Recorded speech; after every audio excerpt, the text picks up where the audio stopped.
This is Radio Nepal. I'm Dila Prasai with the news. The headlines first. Prime Minister Sherbadu Deuba reaffirms government's commitment to quality health services. CPN Unified Socialist Chairman Madhav Kumar Nepal says ruling alliance will conclude seat allocation for upcoming elections soon. Road accident in Uttar Pradesh of India kills 4 Nepalese, leaving 14 others injured. And Al-Shabaab fighters kill at least 18 civilians in central Somalia.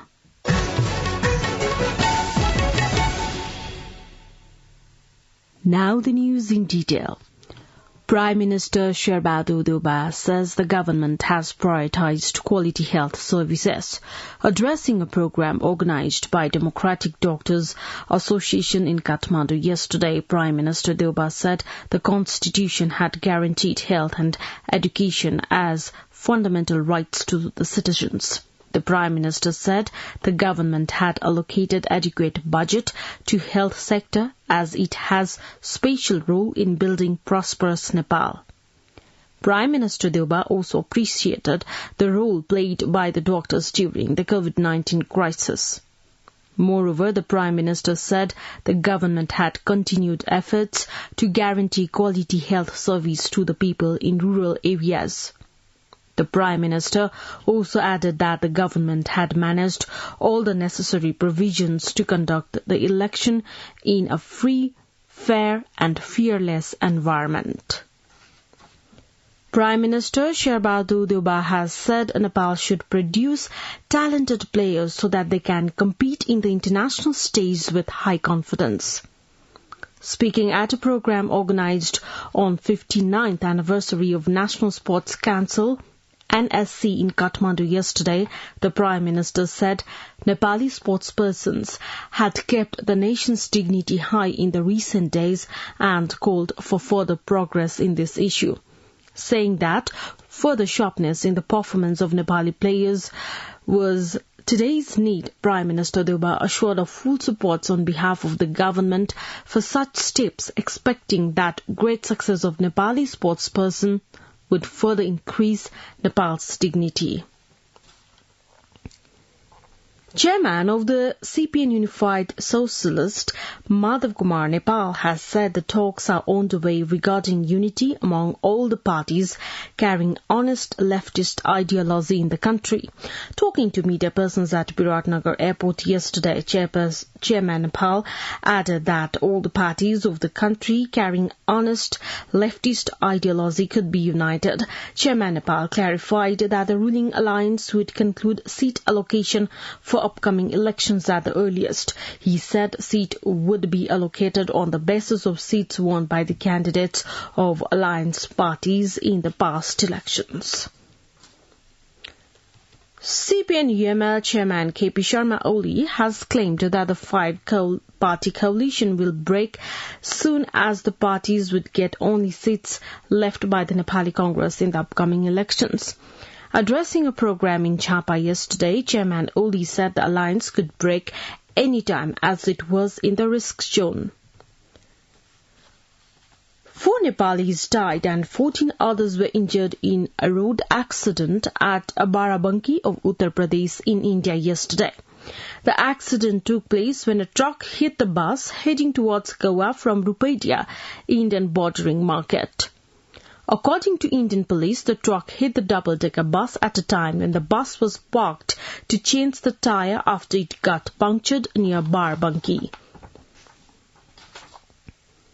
Minister for Communications and Information Technology Gyanendra Bahadur Karki has emphasized on the development of Nepali film industry so as to get its wider presence at the international level. While addressing the 16th Annual General Assembly of the Nepal Films Producers Association yesterday, Minister Karki expressed the hope that the Nepali movies based on Nepal's arts, culture and geography could find its space at the international arena. He also stressed the need for the welfare and security of the film producers and artists of the country and making Nepali films known to the globe. Minister for Finance Janardhan Sharma has assured that national economy is returning to normalcy. Addressing the 24th Annual General Assembly of the Society of Economic Journalists Nepal in Kathmandu yesterday, Minister Sharma said the remittance inflow was increasing with the onset of festival season in the country, bringing positive changes in the country's economy. The finance minister viewed that increase in remittance would help foreign currency reserve go up, leading to consolidation of the economy. He shared that Finance Ministry had already instructed all ministries to make this fiscal year's budget expenditure effective. Indian Army Chief General Manoj Pandey is arriving in Nepal today on a 5-day visit to Nepal. General Pandey is coming on a visit to Nepal at the official invitation of Chief of Army Staff Prabhuram Sharma.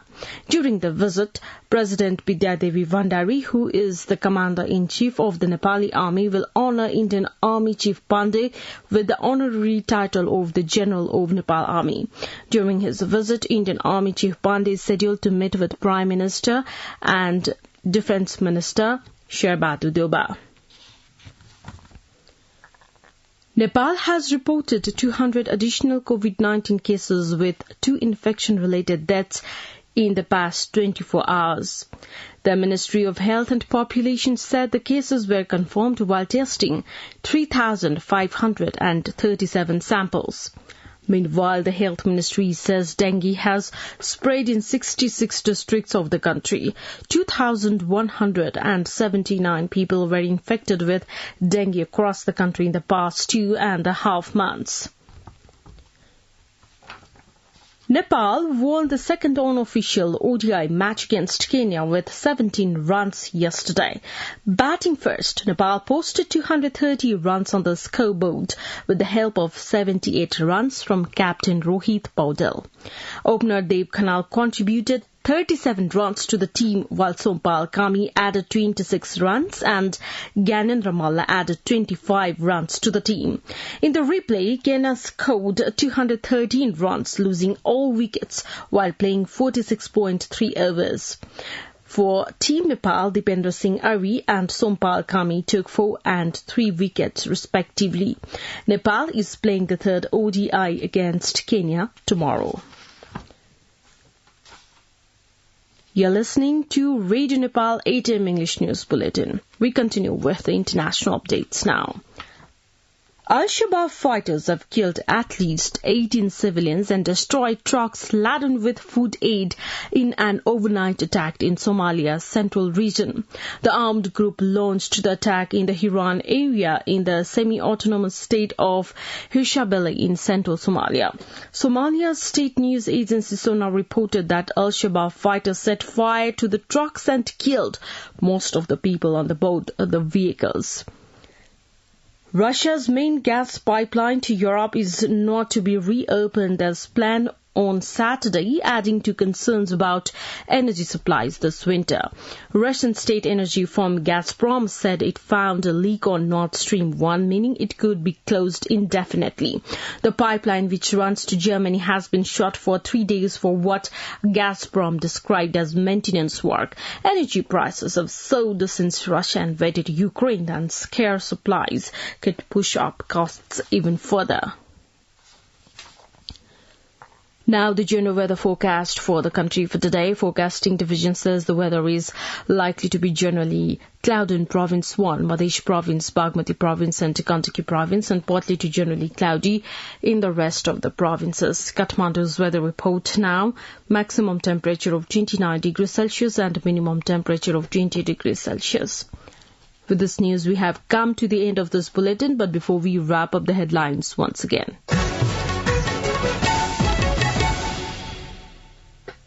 Prime Minister Sherbatu Durbar reaffirms government's commitment to quality health services.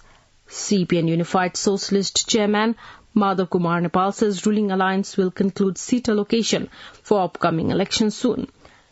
Road accident in Uttar Pradesh of India kills 4 Nepalese, leaving 14 others injured.